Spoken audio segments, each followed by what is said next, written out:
Hola, ¿qué tal? ¿Cómo están todos ustedes? Espero que muy bien. Estamos en un nuevo encuentro de Podcast de la Libertad, un espacio para reflexionar sobre lo que sucede en nuestro país, en la región y en el mundo desde la perspectiva de nuestras ideas con destacados intelectuales y amigos. Y hoy vamos a conversar con tres de ellos que los presento en orden alfabético de apellido. Por un lado, Andrés Baraldo, que es empresario, activista liberal. ¿Cómo estás, Andrés? ¿Qué tal? ¿Cómo estás, Martín? Un gusto de estar aquí con vos. Bueno, muchas gracias. Luego con Matías Enríquez, que es licenciado en comunicación, columnista de Diario Perfil. Y te saludamos, Matías. Hola Martín, ¿cómo estás? Un gusto estar en este lindo intercambio. Bueno, muchas gracias a vos y last but not least, Carolina González Rodríguez, también una gran amiga, abogada, docente universitaria, miembro del Consejo Académico de Fundación Atlas, y vamos a charlar con ella también sobre estos temas. ¿Cómo estás, Caro? Hola Martín y hola a los colegas, a los amigos que están presentes también. Mucho gusto. Bueno, Encantada. sí, y bueno, para ir rompiendo el hielo, quería invitarlos a charlar sobre algunos temas polémicos, ¿no?, que estamos viviendo hoy en la Argentina. Y me gustaría tener la opinión de cada uno de ustedes sobre una primera temática que es el aumento de las dietas en el Senado, ¿no?, y otros políticos. ¿Cuál es la opinión que les merece? No sé si alguien quiere empezar. ¿Quieren que, digo, Caro? Dale. Carolina. Dale, no tengo problema. Bueno, Martín, vos sabés que, y les cuento también. ¿Me escuchás? ¿Me escuchás, Martín? ¿Se escucha ahí? Sí, se escucha. Hola. Ok. Bueno, Martín, vos sabés, Martín, que yo hace muchos años que trabajo, y les cuento también a Matías y Andrés, yo hace muchos años que trabajo en una disciplina que se llama Public Choice, la escuela de Public Choice o pública escogencia, que se inicia con la publicación de El problema del costo social de James Buchanan y Gordon Tullock en los años 60 en los Estados Unidos. Y lo que hicieron Buchanan y Tullock fue básicamente aproximarse al estudio de la problemática de la política, pero con las herramientas analíticas de las ciencias económicas. Es decir, no observan a la política no tienen como objeto científico a la política con una perspectiva dogmática o con una perspectiva inductivista, inclusive si ustedes quieren, sino que utiliza las herramientas teóricas de las ciencias económicas y observa a la política como si fuera un producto más ofrecido y demandado en el mercado, ¿no? Ese es la brillantez, digamos, ¿no?, de esta teoría. Esa teoría es muy compleja, por supuesto, y tiene muchas profundizaciones en varios de los temas que aborda, pero para hacerlo muy corto y muy breve, una de las principales conclusiones a las que arribaron Buchanan y Tullock fue que en la política, como mecanismo de asignación de recursos escasos, los intereses entre los políticos y los votantes van a estar siempre en contradicción. Es decir, los incentivos y los intereses son diametralmente opuestos en la inmensísima mayoría de los casos cuando observamos al político y cuando miramos al votante. Tienen intereses divergentes, no van paralelos, sino que colisionan. Dicho esto, se refuerza el problema de los incentivos. Cómo se manejan los incentivos de las personas, de los individuos en el mercado, y cómo se manejan los incentivos de los políticos en su ejercicio político. El aumento de las dietas de los senadores es una expresión indubitable de la corrección de la teoría de public choice, ¿verdad? Donde lo que estamos viendo es nada más y nada menos que una expresión fáctica, que una representación gráfica de la divergencia que hay entre el interés de los políticos y el interés de los votantes. ¿Cuál es el interés de los votantes? Bueno, si vamos a mirar por un lado el discurso, por un lado la propuesta y por otro lado el resultado electoral, parecería ser que el interés del votante es que los políticos disminuyan sus ingresos, disminuya el costo del gasto público destinado a los políticos o a la actividad política. ¿Okay? Eso parecería ser en principio, después vemos si es así o no.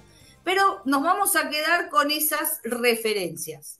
Si ese es el interés del votante, que mayoritariamente demuestra su preferencia por esa decisión, por la decisión de que la clase política disminuya sus ingresos, o mejor dicho, el gasto público destinado a la clase política sea menor, los intereses de los políticos obviamente que son contradictorios a estos intereses y pretenden no solamente mantener el nivel de ingresos o mantener el nivel de asignación de las partidas públicas, sino que encima aumentarlo. Entonces lo que vimos en ese caso es lo que Public Choice explica con una claridad meridiana, que es la colisión frontal entre los intereses de los votantes y los intereses de los políticos. ¿Cuál sería la conclusión más rápida, o para no hacer tan larga mi exposición? Que básicamente una expectativa del político bueno o del dictador benevolente en términos de ciencias políticas es una expectativa de cumplimiento imposible. Si lo que los votantes vamos a pedir es un dictador benevolente o un político bueno sería aquel que coincida, que haga coincidir sus intereses con los intereses de los votantes. Esa es una expectativa de cumplimiento imposible, no va a suceder. Entonces, esperar que la política solucione a los problemas de escasez, a los problemas de información imperfecta, a los problemas de preferencias discordantes, de intereses discordantes, que es un poco lo que estuvimos viendo hoy, ¿no?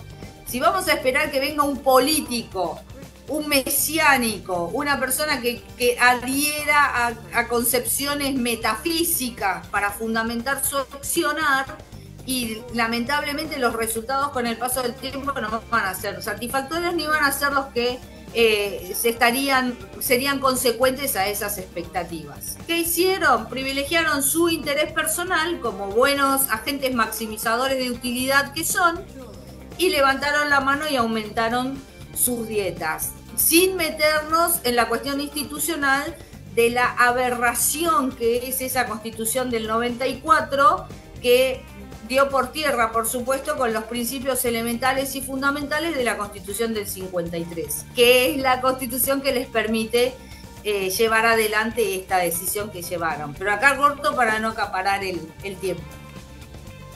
Bueno, muchas gracias, Carolina, y le preguntamos a Matías tu opinión sobre el tema de lo sucedido en el Senado. Sí, a ver, primero, a modo me pareció muy interesante lo de Carolina, que habló un poco de lo que es el Public Choice, que realmente, bueno, está vinculado, y lo vemos muy en la actualidad argentina en varios aspectos y demás. Yo creo que, para empezar, es interesante ver todo lo que se generó en torno a este momento, ¿no? Desde dardos cruzados de algunos opositores, hoy está como el panorama, el tablero político está un poco, si bien está claro quiénes son los que se oponen más fervientemente al gobierno. Yo creo que la primera reflexión que me amerita, y es en sintonía un poco con lo que decía Luis Juez, ¿no? Es que en el momento que está hoy viviendo la Argentina, es inoportuno, ¿no? Este tipo de aumento. Él creo que decía algo así como que no le parecía justo que en el medio de una crisis se dupliquen los sueldos los senadores, ¿no?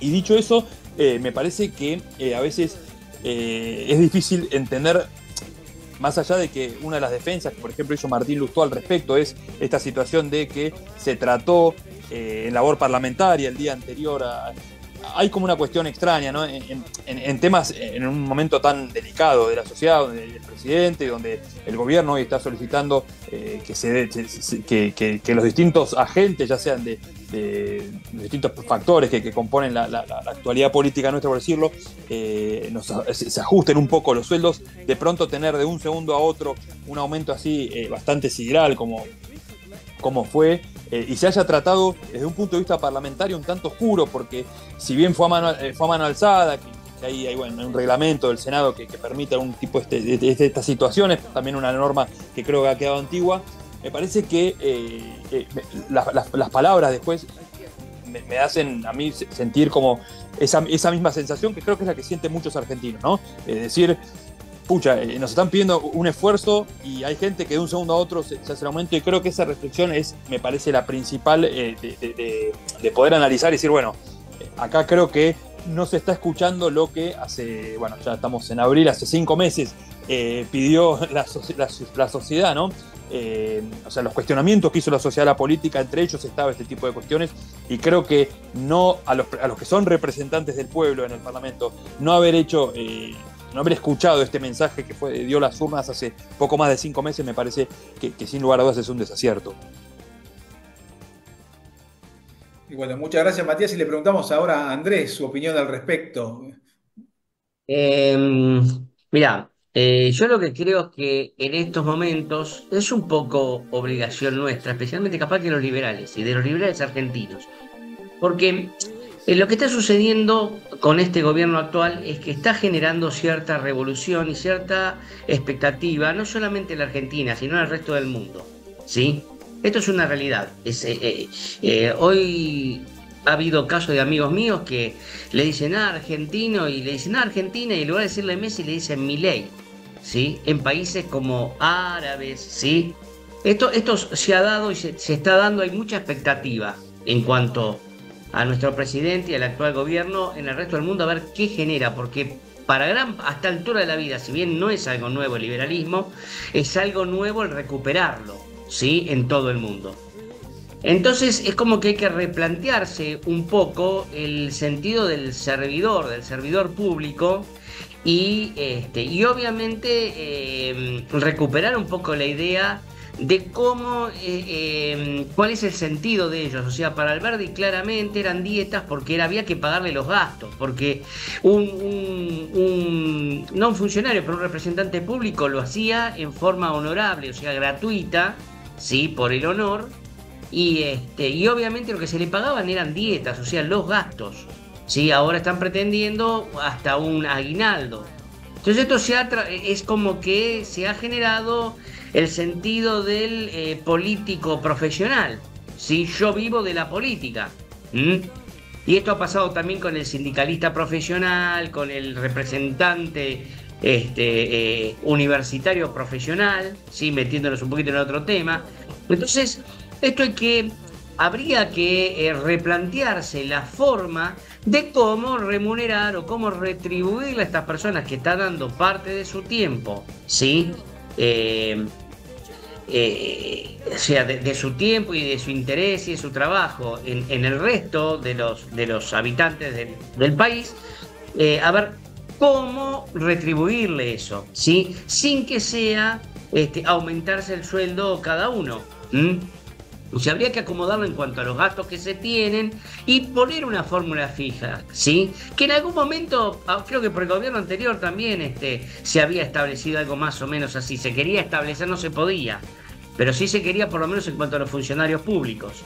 Entonces me parece que, y que esto tenga, obviamente, en la realidad son muchos cambios, porque obviamente también tenemos que terminar con la inflación, que en realidad es el que desvirtúa cualquier fórmula que vos quieras establecer, inclusive para los jubilados, ¿sí? Entonces todo esto tenemos que hacer el esfuerzo intelectual de cómo, dentro de este sistema, ¿sí? No de una anarquía libertaria, cómo tratar de que el sistema sea más justo y no haya obviamente ni abusos por parte de los funcionarios o de los representantes. Muchas gracias, Andrés, y ahora le pregunto a Carolina, y vinculando este tema con el segundo tema, la cuestión de las universidades, la marcha reciente, la resistencia, el presupuesto, el financiamiento de la universidad. Bueno, sé que cada uno de ustedes podría hablar todo un año entero al respecto de la temática. Es un tema complejo que nos apasiona a la vez, pero bueno, te pregunto, Carolina, si podés hacer unos puntos al respecto. No, sí, definitivamente. Mirá, yo estuve en la marcha recién, vengo de la marcha, no de Plaza de Mayo, fui a la facultad y marché con la Facultad de Derecho hasta la Facultad de Económicas y ahí nos volvimos. Estuve con mi hijo que está haciendo UBA 21.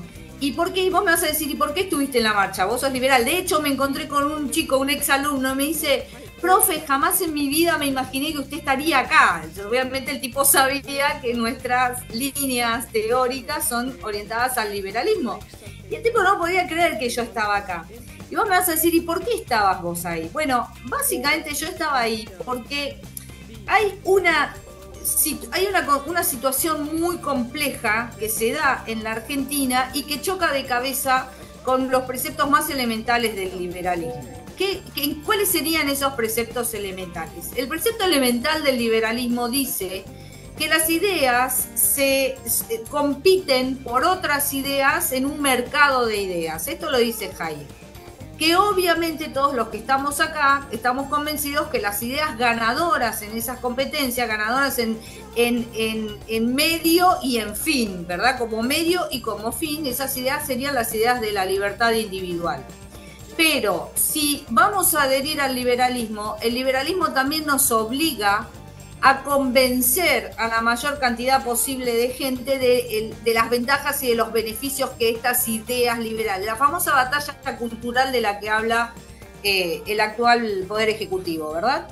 Entonces esta convicción es una convicción que definitivamente no está enraizada en la sociedad argentina. La convicción de una universidad eficiente, de una universidad con la más correcta asignación de los recursos, con la más justa asignación de los recursos, que es quien consume paga, o como muchas veces yo usé en mis clases, este ventilador, esta luz, mis honorarios, mi salario, el banco, el sueldo de la señora que limpia, lo paga la señora India Toba del Chaco cuando sale a comprar un litro de leche y paga el 21% del IVA. Esa señora les está pagando a ustedes la educación. Eso lo dije muchísimas veces en mi clase. Ahora, eso es una realidad y eso es una posición teórica que desde mi humilde opinión es indiscutible. ¿Okay? No se puede discutir que el que consume paga, sea un servicio educativo o sea un alfajor. Eso no se puede discutir.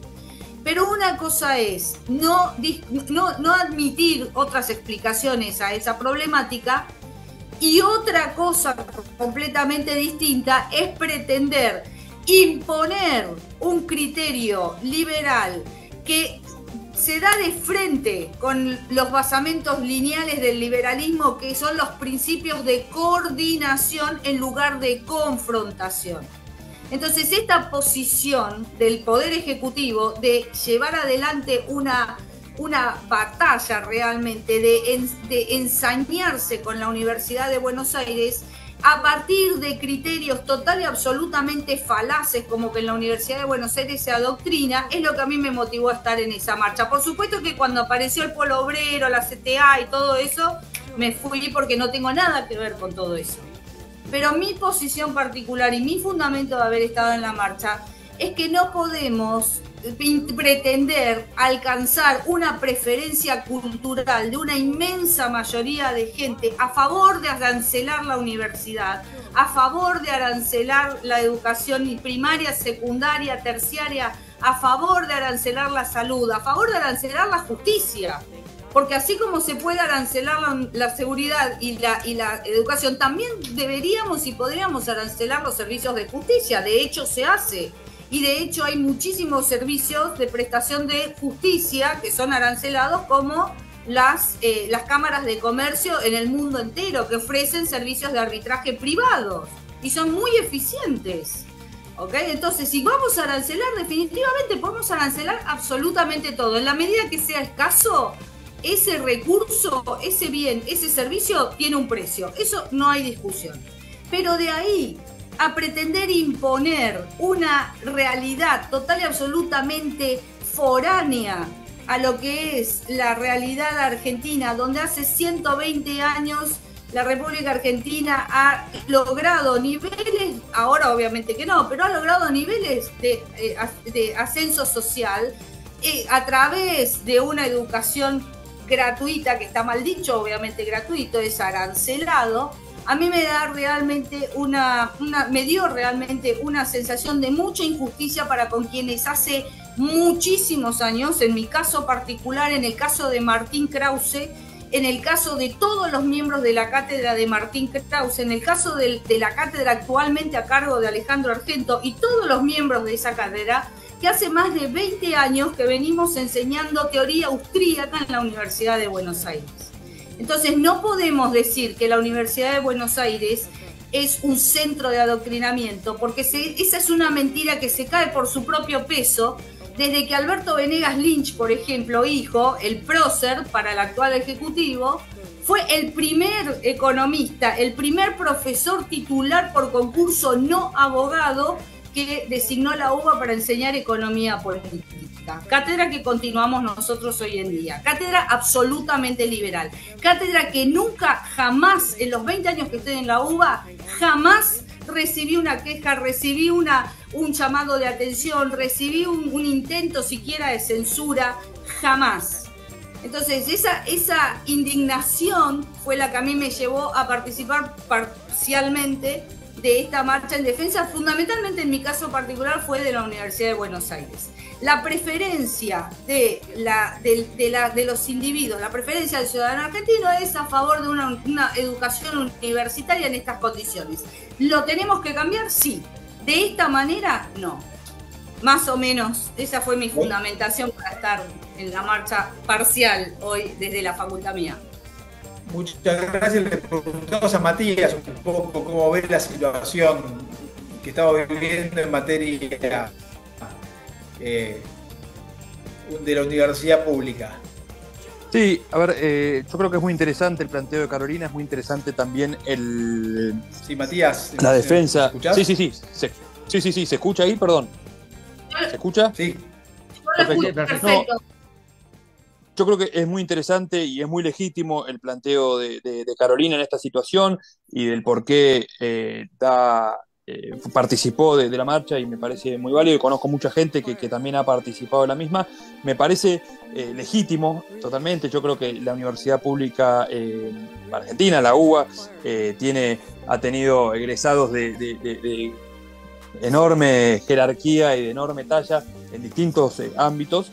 Yo creo que quizá lo que ocurrió, o al menos es una interpretación que me tomo el atrevimiento de hacer, que es un poco lo que también decía Carolina, y lo cual también me entiendo que a mucha gente que fue a la marcha le habrá generado algún tipo de ruido, porque hay mucha gente como Carolina, y perdón que cite nuevamente, que fue de una manera legítima por un reclamo, entiendo yo que es legítimo, por un levantando banderas que hasta son legítimas porque dan valor a lo que es la universidad pública. Pero creo que hay algunas cuestiones que cuando se empieza a mezclar tanta, que ella lo decía, cuando empezaron a aparecer, ahora no recuerdo bien qué sindicatos empiezan a aparecer, obviamente no es que pierde valor, me parece, la marcha, pero sí creo que la delegitima un poquito. Esto no quiere decir que pierda esa legitimidad propia que ha tenido esta marcha, pero yo estuve mirando, la verdad que estuve con bastante trabajo y pude ver algunos fragmentos. Y cuando se iban pasando el micrófono y se decían, bueno, ahora va a hablar el compañero Alberto Pérez, no sé, bueno, y ahora va a hablar el compañero tal, y cuando utilizando esa jerga, esa palabra tan emparentada, creo que ahí se pierde un poco, a mi humilde vista, ¿no? Un poco, o ese apropiamiento que hace muchas veces la política de las marchas, creo que no es bueno. Yo creo que, hablando un poco del kit de la cuestión, me parece que hoy lo hablaba ayer, por estos días lo hablaba Manuel Adorni, el vocero presidencial, que él en un momento hablaba de que es un presupuesto público, no deja de ser un presupuesto público, y me parece que él lo planteaba como con cierto grado de razonabilidad, que se sepa en qué se está gastando en esta cuestión de auditorías que se hacen, que entiendo que se realizan y que la hace la Auditoría General de la Nación. Me parece que desde ese lado creo que nadie puede estar en desacuerdo, más allá de quienes tengan posturas más fanatizadas o más políticas simpáticas con el gobierno anterior y demás, en saber en qué se está destinando ese dinero, ¿no? No deja de ser un dinero que lo aportan los contribuyentes con su pago de impuestos y tantas cuestiones más en este país que tiene tanta presión tributaria, y me parece que es legítimo saber esto.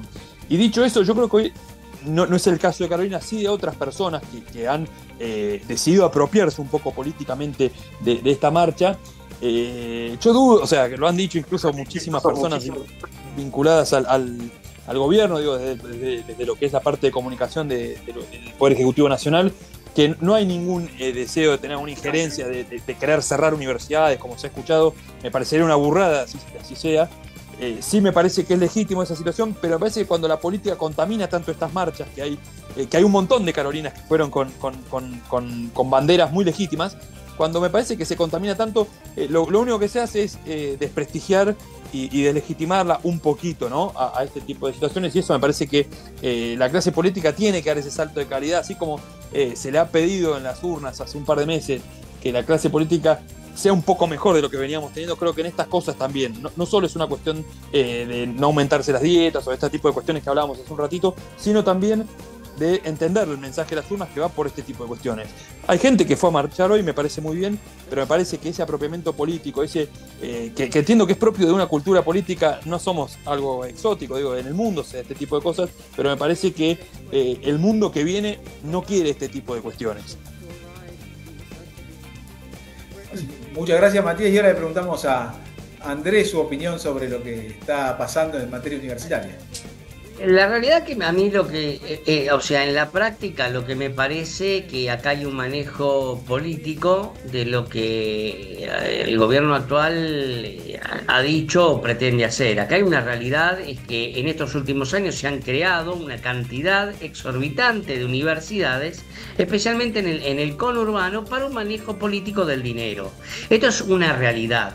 Convengamos que la Universidad de Buenos Aires tiene una auditoría interna y esa auditoría interna es mala, no da buenos resultados, dice que el manejo es malo, la misma auditoría interna. Entonces la realidad es que las universidades deberían estar, como cualquier gasto público, estar sometidos al control de los ciudadanos, porque para eso, o sea, pagamos impuestos, ¿sí? O nos piden impuestos que debemos abonar obligatoriamente. Eso por un lado. Entonces, ¿qué sucede? Acá se está manipulando como que se quiere destruir, ¿sí?, la educación pública, ¿sí?, por una cuestión de dinero, pero la realidad es que la educación pública desde Sarmiento hasta ahora, ¿sí?, ha tenido su pico, pero ahora cada vez está peor. Y como liberal no puedo dejar de interpretar que esto es el resultado de la intervención del Estado, cada vez mayor, para que cada vez la educación pública argentina cada vez esté peor, porque no está mejor. Todos se llenan la boca de la educación pública, pero la realidad es que los chicos no saben sumar. Esto es una realidad, que tenemos las pruebas más bajas de todo el continente, ¿sí? Entonces, yo no creo, acá hay un manejo político y obviamente el manejo político, ¿sí?, intenta hacer estas marchas que tendrán 10 millones de razones valederas para ir y defenderlo. Yo soy egresado de la UBA, tengo un doctorado en la UBA, fui docente de la UBA, ¿sí? Pero la realidad es que también he visto el mecanismo interno de la UBA, y del CONICET, ¿sí? Yo también lo he vivido.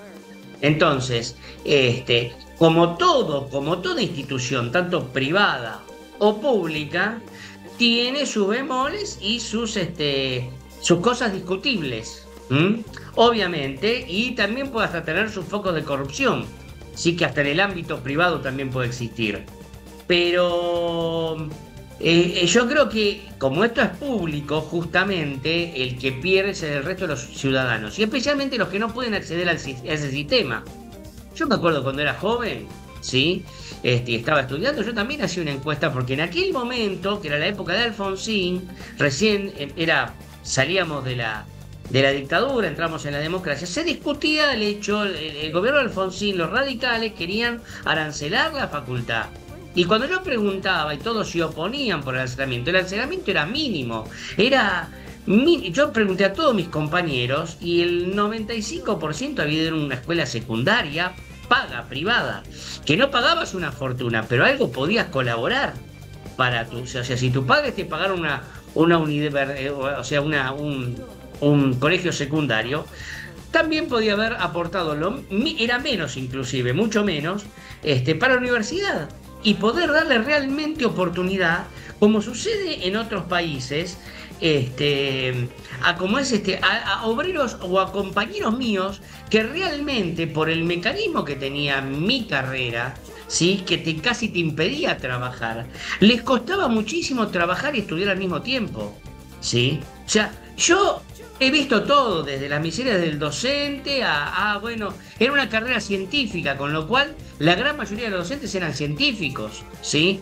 Entonces, claro, todos vivían también de la ciencia. Y, a ver, nos llenábamos la boca, pero era difícil, o sea, no te hacían horarios, ¿sí? A la noche, por ejemplo, ¿sí? No te daban materias a la noche, eran escasas. Vos ibas a alguna materia que generalmente eran profesionales, o sea, que vivían de la profesión privada, los que iban y daban alguna materia a la noche. Pero vos a la noche no había nadie en la facultad, ¿eh? Estabas solo, terminabas a las 10 de la noche y te ibas solo, porque nadie quería dar materias a esa hora y no le importaba si la gente podía trabajar o no. Entonces, es muy difícil esto. Y si vos le podés dar una beca, vos podés pagar algo de lo que pagás, para dar una beca a aquel que realmente el hijo del obrero que no puede ir y que no va a la universidad porque no tiene plata para ir, porque hay que pagarse el viaje, hay que comer en la universidad, son muchos gastos, ¿sí? Bueno, entonces hay que rever todo, ¿sí? Pero esto no están dispuestos a reverlo. Se habla de la educación pública mientras el Estado ponga la platita y la plata la pague a aquellos que no. Y eso no deja de ser un eslogan y una propaganda política. Entonces, ojo, hay que ver todo de esto, ¿sí? Es válido lo que dice Carolina, es válido, a ver, lo que sostienen muchos, pero también hay que ver realmente qué necesidades hay, porque sí es verdad que la política se ha hecho de cajas a través de universidades que realmente no sé hasta qué punto son útiles o no, si no sobran. Y ahí se dilapidan recursos, porque ese recurso que es como cuando decía la famosa frase, el camino al infierno está empedrado de buenas intenciones, ¿sí? Sí, son muy buenas intenciones, pero si ese gasto te impide, o sea, tenés que tener inflación, se te van impuestos y te impide desarrollarte, ¿sí? Y no lo sé. Entonces yo creo que estamos en un cambio muy profundo y hay que pensarlo mucho, ¿sí? Y creo que los valores liberales fácticos hay que defenderlos también.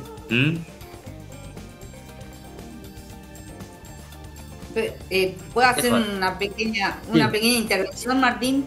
No. Sí, sí, no sé si por una cuestión de tiempo, si les parece pasar al último tema para cerrar, porque estamos ya un poco que nos fuimos de tiempo y les quería pedir si puede ser de forma cortita más o menos el tema en realidad que habíamos digamos dicho de conversar. En realidad parecen estos temas que son realmente apasionantes, profundos y dan para hablar muchísimo, ¿no? Que superan a veces los temas que teníamos programados para hablar, pero es un tema muy, muy interesante, ¿no? Y te doy la palabra, Carolina, si querés comentar esto y también podés hablar de tu tema sobre qué ibas a hablar, puede ser de manera acotada, sobre public choice e incentivos en políticos importantes, que hablaste al principio un poco. Sí, bueno, ese era en realidad mi tema, ese era un poco la presentación que yo quería hacer y la vinculé con el tema de las dietas. Yo no puedo estar más de acuerdo con ambos, con Matías y con Andrés. No puedo estar más de acuerdo. Estoy total y absolutamente de acuerdo con todo lo que dijeron, con que ha habido un despilfarro con la creación de universidades kirchneristas en todo el conurbano. Yo vivo en el conurbano, en todo el conurbano vas a encontrar universidades kirchneristas que sí son centros de adoctrinamiento. Ahora, la crítica, la pelea, la lucha, la diatriba del Poder Ejecutivo no son con esas. No es con La Matanza, no es con José Cepaz, no es con Quilmes, no es con Lanús, no, es con la UBA. Entonces, el problema grave del error garrafal táctico y estratégico, los dos que comete el Poder Ejecutivo, fue meterse con la UBA. Porque de todo lo que estamos hablando, yo no puedo estar más de acuerdo. Que la UBA es un epicentro, es mejor dicho, es el trampolín para la vida política de muchísimos de mis amigos, de la gente que se recibió conmigo. Yo me recibí en el 94, pero muchísimos se quedaron en la UBA en puestos, en puestos administrativos o en puestos que los puso primero la Alianza, después los puso Macri, y son tipos que no conocen lo que es el esfuerzo en el sector privado. Yo no puedo discutir eso no está fuera de toda discusión. Mi tema es que si vos sos liberal, vos no me podés imponer a mí que la Universidad de Buenos Aires es un nido de ratas como el Congreso, es un centro de adoctrinamiento. Eso no me vas a convencer jamás así. De esa manera no me vas a convencer. Y en lo personal, y esto ya es una cuestión mínima, es una cuestión muy miserable, si ustedes quieren. Cuando vos estás diciendo que la Universidad de Buenos Aires es un centro de adoctrinamiento, disculpen la expresión, pero voy a hacer uso de las prebendas que son normales en el Poder Ejecutivo. Te estás cagando en mi esfuerzo de 20 años, ¿entendés? Cuando vos me estás diciendo que la Universidad de Buenos Aires es un centro de adoctrinamiento, estás obviando absolutamente todo el esfuerzo de Venegas Lynch, de Eduardo Martí, de Martín Krause, de Alejandro Argento y de todos los miembros de la cátedra que pasamos por las aulas enseñando liberalismo. Y que nunca jamás en la historia tuvimos un solo reclamo, problema o causa de censura de parte de ninguno de los decanos que pasaron en todos estos años por la Universidad de Buenos Aires. ¿Hubo mala administración de los recursos? Posiblemente. Hubo mejores y hubo peores. La doctora Mónica Pinto fue decana 2 veces de la Facultad de Derecho. Y en esas 2 veces la Facultad de Derecho llegó a los puestos más altos en los rankings por sus asociaciones internacionales, cosa que ninguno de los otros decanos logró con la Facultad de Derecho. La Facultad de Derecho hoy en día se está viniendo abajo porque se queman las lamparitas y no las reponen. Sí, es verdad. ¿Quiere decir que están usando mal la plata? Muy posiblemente. Pero de ahí a convertir a tu enemigo, o sea, ya la búsqueda del enemigo es una palmaria muestra del populismo y no del liberalismo. Es el populismo el que necesita un enemigo identificado para poder plantarse como el dictador benevolente, del otro lado del mostrador. Eso no es liberalismo, en mi humilde opinión. Y el error táctico, estratégico, quería invitar a Matías.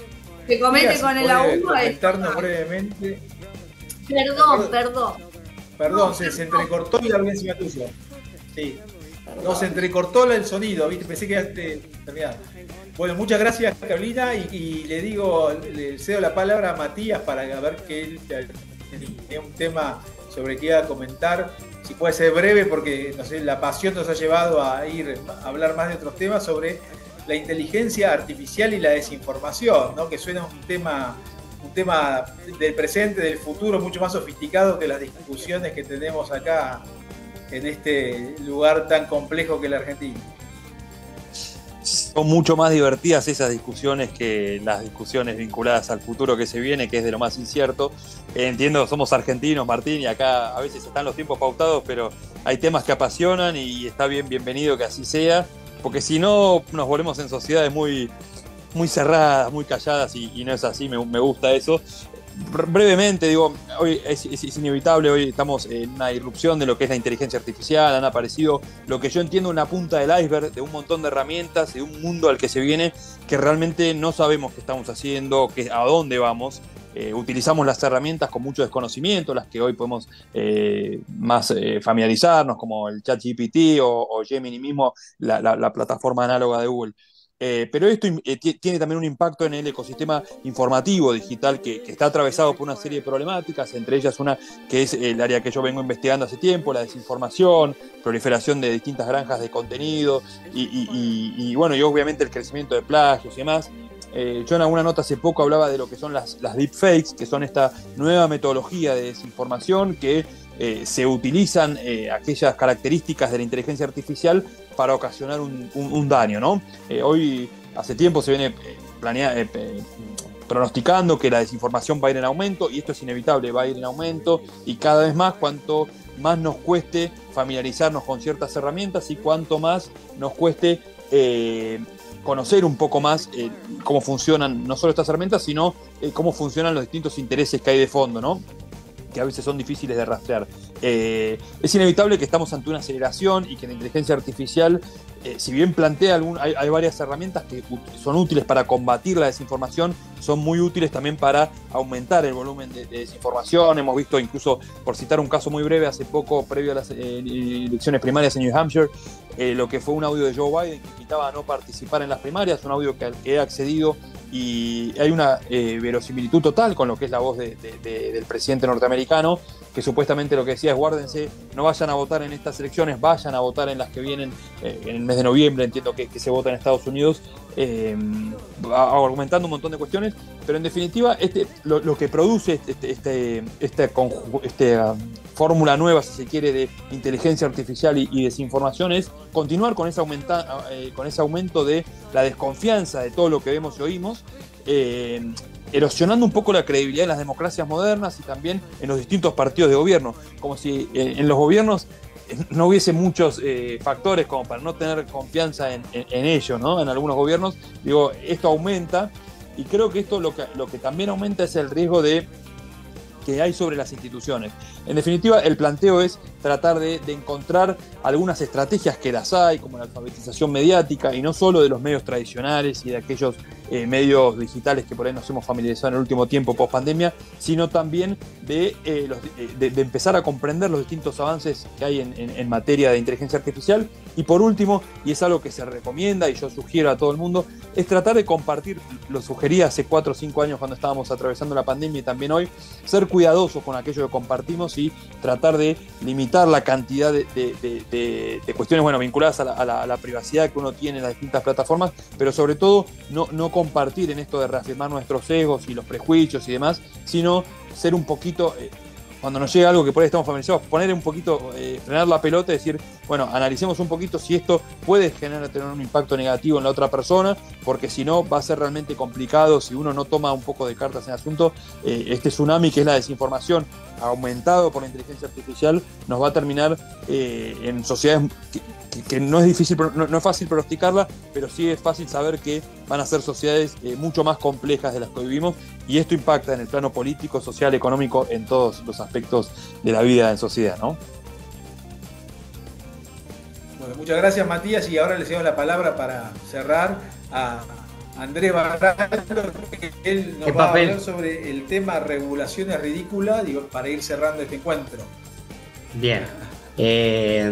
Sí, la realidad que yo el tema que había propuesto en su momento es porque en cuanto a mi profesión, por lo menos ahora es mi métier como empresario, que es la administración de consorcios, o sea, lo que uno observa generalmente que en cada uno de vamos a decir, de nuestros ámbitos de producción, nos vamos encontrando con estas regulaciones y cuestiones donde, vamos a decir, el Estado y los políticos están constantemente tratando de meterse e interpretar desde su vista, de que es la del político, el que yo tengo que hacer, me tengo que meter, y generalmente se está metiendo sobre, vamos a ver, marcos privados, ¿sí? A ver, y en esto encontramos una ideología metida en cada uno de los ámbitos donde, vamos a decir, el político debe regular y debe estar. Mira, hace muchos años Mariano Grondona decía: el Estado argentino es como que está atrás de la persiana espiando el mercado a ver qué es lo que hace mal para ir y meterse, ¿sí? Y repararlo. Y en eso genera obviamente una intervención. Y yo creo que esto es así, sí, esto es así. Yo creo que varias veces lo he hablado con vos, Martín, pero la realidad es que el pensamiento actual, vamos a hacer en materia de consorcios, es que yo creo que el político, sí, el funcionario, piensa que como un hall de entrada de un edificio pasa gente, sí, es un lugar público.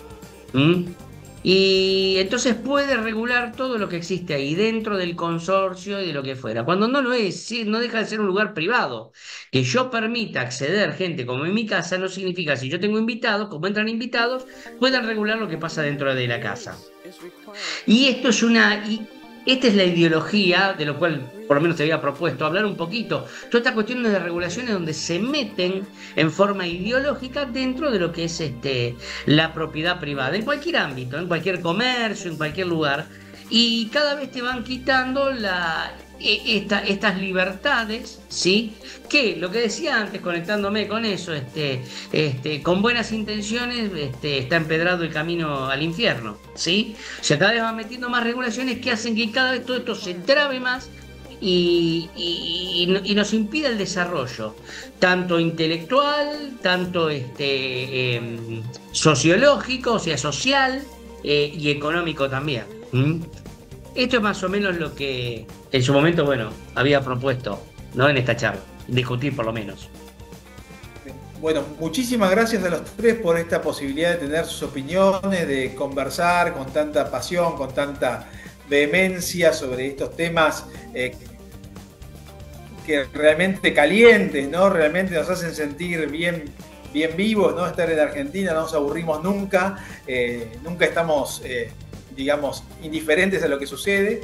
Así que bueno, gracias por esta posibilidad de estar en un nuevo encuentro de Podcast de la Libertad y agradecemos a todos los que nos están viendo. Invitamos a que se sumen, que compartan la suscripción a este canal de YouTube de la Fundación Atlas y nos vemos próximamente. Un fuerte abrazo para todos. Gracias. Muchas gracias, Martín, por la invitación. Muchas gracias y perdón por la extensión. Gracias. Un abrazo grande a Carolina y a Matías, haber compartido esto. Igualmente. Gracias, Martín.